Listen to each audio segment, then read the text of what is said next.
सद्गुरुवे नमः। श्रद्धेय महानुभावों,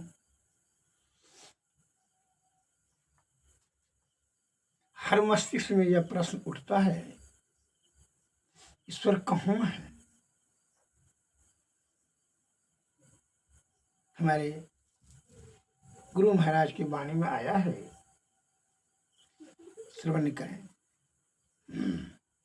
सब क्षेत्र क्षर अपरापर और अक्षर पार में, निर्गुण सगुण के पार में, सत असत हूँ के पार में, सब नाम रूप के पार में, मन बुद्धि बच के पार में, गौगुण विषय पंच पार में, गति भांति के हूँ पार में, सुरत निरत के पार में, सब द्वैत द्वैतन पार में, आहत अनाहत पार में, सारे परपंचन पार में, सपेक्षता के पार में, त्रिपुटी कुटी के पार में, सब कर्म काल के पार में, सारी जनजालन पार में, अद्वयनामय अमलयति अधैता गुण पार में, सता स्वरूप अपार सर्वाधार में, तू पार में,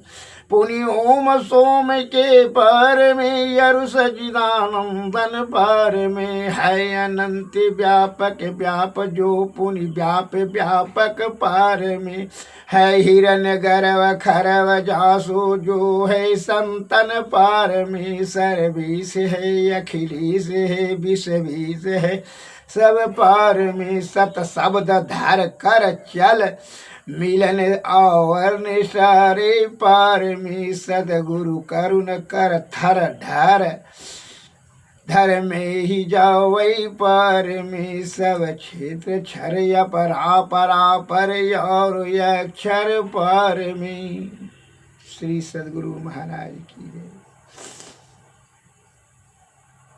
इस तरह के हमारे गुरु महाराज स्वामी महर्षि ब्रह्मदास जी महाराज, उन्होंने स्पष्ट बताए हैं कि सब क्षेत्र क्षर अपरापर और अक्षर पार में, निर्गुण सगुण के पार में, सत्य और असत्य के में भी पार में है, सब नाम रूप के पार में, मन बुद्धि वच के पार में, गौ गुण विषय पंच पार में, गति भांति के हूँ पार में, सुरत निरत के पार में, शैव द्वैत द्वैतन पार में, अनाहत अनाहत पार में, सारे प्रपंचन पार में, विषय भोगी प्राणी इंद्रिया के अधीन इंद्रियों में खोजने की वह अविनाशी परमपिता परमेश्वर ब्रह्म को इंद्रियों से ग्रहण करने की वो वस्तु है। इंद्रियों के अधीन विषय आसक्त प्राणी इंद्रियों में खोज रहे हैं, इंद्रियों के बल पर वह पूछना चाहता है कि हमको दिखा दीजिए, सुना दीजिए, समझा दीजिए। अरे इंद्रियां अतीत है, अविनाशी चीज को यह नाश्वर शरीर, आंख कान नाक कान मुंह से जलाकर राख कर दिए जाओगे। ये सूक्ष्म जीव निकलेगा और इसको जलाकर राख कर देगा, फिर पांचों तत्व में मिल जाएगा। फिर नासवाना आंख कान नाक मुंह, ये सबसे तुम इस अविनाशी चीज को खोजने का, प्राप्त करने का, देखने सुनने समझने की जो कुचेष्टा करता है, ये तुम्हारी महामूर्खता है। संत महात्मा आदि विद्वान गण महापुरुषों ने बताते हुए आ रहे हैं कि इंद्रियातीत, अंतर्मुखी बहिर्मुखी नहीं, अंतर्मुखी होकर के भीतर में अंतर्मुखी अंतर साधना से वह तीनों पर्दों के पार, अंधकार और प्रकाश और शब्द मंडल तीनों पर्दों के पार निरंतर तू ध्यानाभ्यास कर। अज्ञात चक्र पर यह सूरत को अस्थिर कर। अज्ञात चक्र ये दोनों भवों के बीच में जो है, इस पर सूरत को अस्थिर कर। अस्थिर तो तू कर रहता ही नहीं है, यह मन के अधीन होकर के, जो विषयों का मालिक मन है, तो मन के अधीन में होकर के नाना प्रकार के जो है इंद्रियों सुख को तृप्ति कराने के लिए छल कपट परपंच को बुद्धि सुबुद्धि दुर्बुद्धि दुष्ट बुद्धि सब प्रयोग करते रहता है। मन अस्थिर होने ही नहीं देता है तुमको।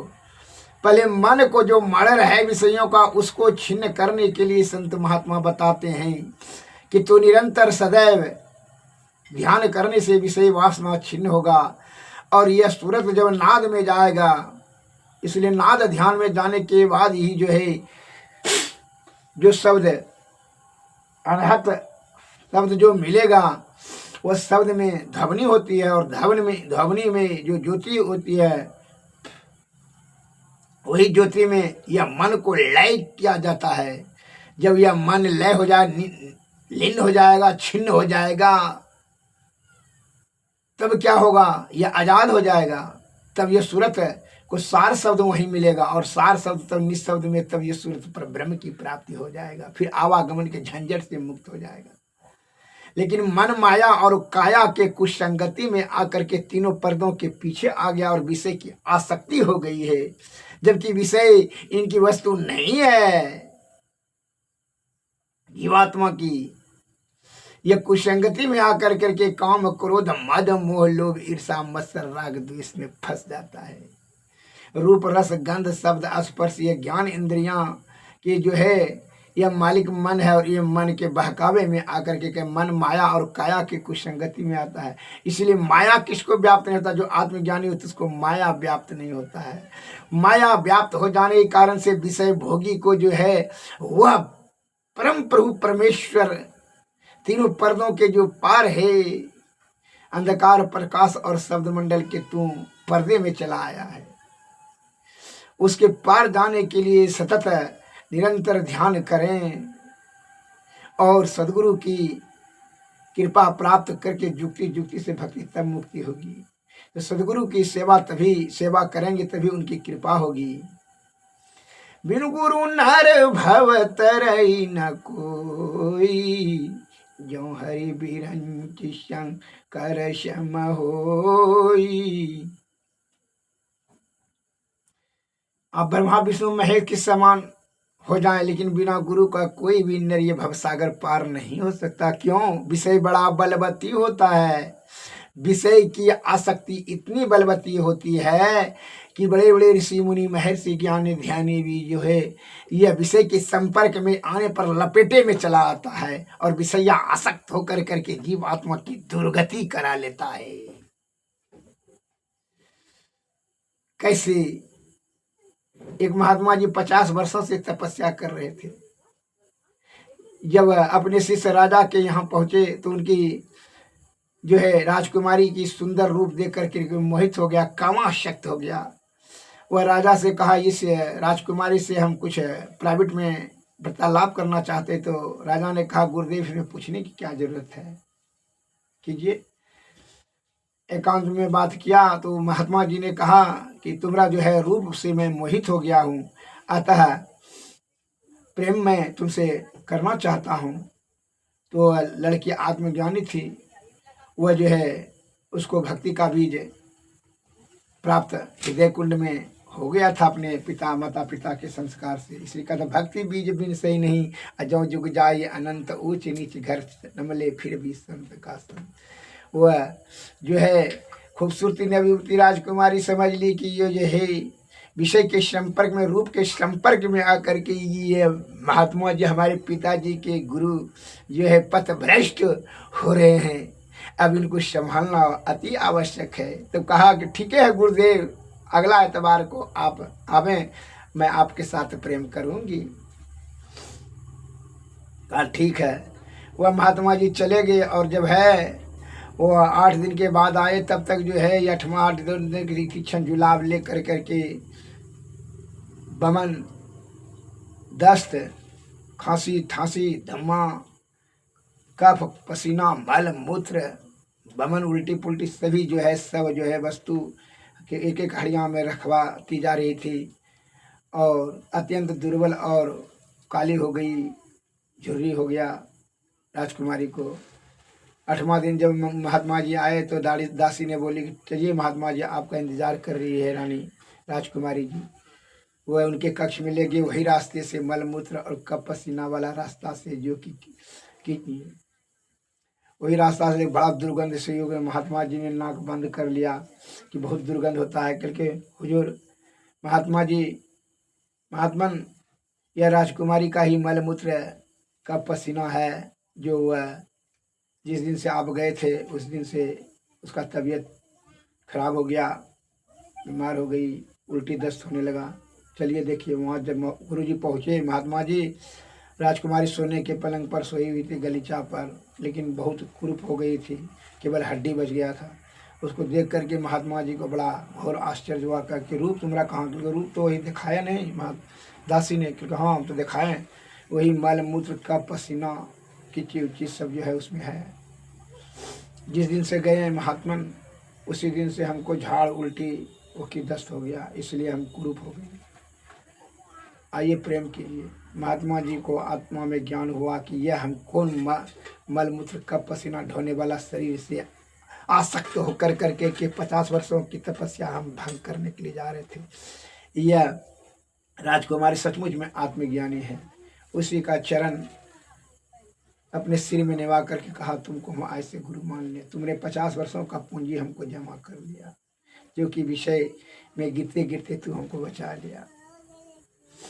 अब तो मेरा मन करता है आँख फोड़ने के लिए, दूसरा गलती न करें। गुरुदेव मन को ही आप संयम करें, इसलिए सतत ध्यान करने से ही का विषय बड़ा बलवती होता है।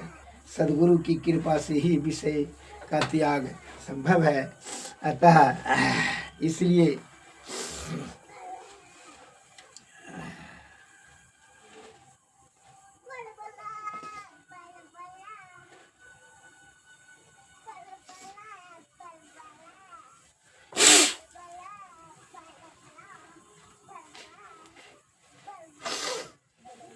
बिना सदगुरु की कृपा से विषय का त्याग अत्यंत दुर्लभ है और सहजावस्था भी दुर्लभ है, ब्रह्म तत्व का दर्शन भी अत्यंत दुर्लभ है। अतः सदगुरु के शरण में जा कर के आप ध्यान सतत करते हैं, तब विषय वासना धीरे धीरे क्षीण होगा। मन जो है अनाहत शब्द में जा कर के लीन हो जाएगा, तब वहाँ सार शब्द मिलेगा, सार शब्द से निशब्द में ब्रह्म की प्राप्ति होगी।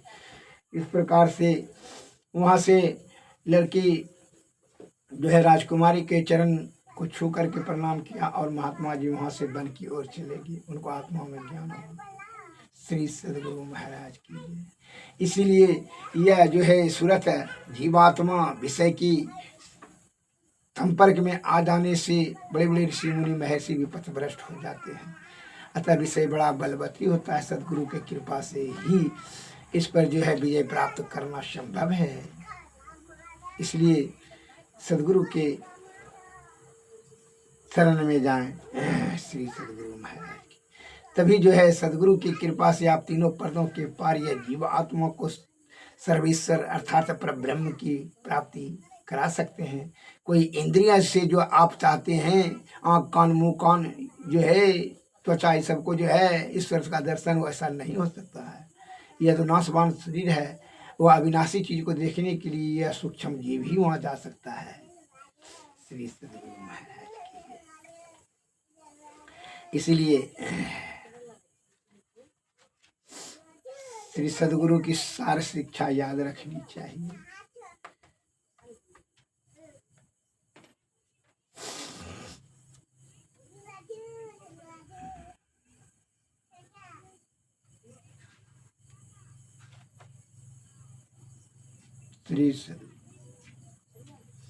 श्री सदगुरु की सार शिक्षा याद रखनी चाहिए। अति अटल श्रद्धा प्रेम से गुरु भक्ति करनी चाहिए। मृगवारी सम सबई प्रपंचन विषय सब दुख रूप है। निज सूरत को इनसे हटा प्रभु में लगाना चाहिए। अव्यक्त व्यापक व्याप पर जो राजते सबकी परे, उस अज अनादि अनंत प्रभु में प्रेम करना चाहिए। जीवात्मा प्रभु का अंश है, उस अंश नभ को देखिए। घटमट प्रपंचन जब मिटे नहीं अंश कहना चाहिए। प्रकृतिक द्वय अतुपति लय हो भी प्रभु की मौज सी। ये अजाना ध्यान स्वयं है अरे हर गिज न कहना चाहिए। या गमन सम दुख दूजा है नहीं जग में कोई। इनके निवारण के लिए प्रभु भक्ति करनी चाहिए। जिनसे जिनसे मनुष्य तन जितने मनुष्य तन धारी हैं प्रभु भक्ति कर सकते सभी यंत्र व्यवहार। भक्ति कर घटपट हटाना चाहिए। गुरु जाप मानस ध्यान मानस कीजिए दृढ़ साध कर। इनका प्रथम यह अभ्यास कर श्रुत शुद्ध करना चाहिए। घटतम प्रकाश व शब्द पट त्रय जीव पर है छा रहे। कर दृष्टि अरुधम योग साधन ये हटाना चाहिए। इनके हटे माया हटेगी प्रभु से होगी एकता फिर द्वैता नहीं कुछ रहेगी। यस मनन दृढ़ चाहिए। पाखंड अरु अहंकार तज निष्कपट ही अरुदीन हो। सब कुछ समर्पण कर गुरु की सेव करनी चाहिए। सत्संग नित अरु ध्यान नित रहिए करत संलग्न हो। बेविचारी चोरी हिंसा झूठ तजना चाहिए। सब संत मत सिद्धांत ये सब संत दृढ़ है कर दिए। इन अमल थिर सिद्धांत को दृढ़ याद रखना चाहिए। यह सार है सिद्धांत सबका सतगुरु को सेवना। मैं ही न हो कुछ यही बिना गुरु सेव करनी चाहिए। श्री सदगुरु की सार शिक्षा याद रखनी चाहिए। श्री सदगुरु महाराज की जय। श्री सदगुरु महाराज सदगुरु नमस्कार जय। इस दोहा से जो महानुभावों के समक्ष मैंने शब्द रखा इसका अर्थ स्पष्ट है कि ईश्वर कहाँ है। इसमें आप मनन करें चिंतन करें इसी पर अध्ययन करें विचार किए कि ईश्वर कहाँ है और कैसे प्राप्त होगा। यह तो सदगुरु की कृपा से ही जुक्ति जानने के योग्य है।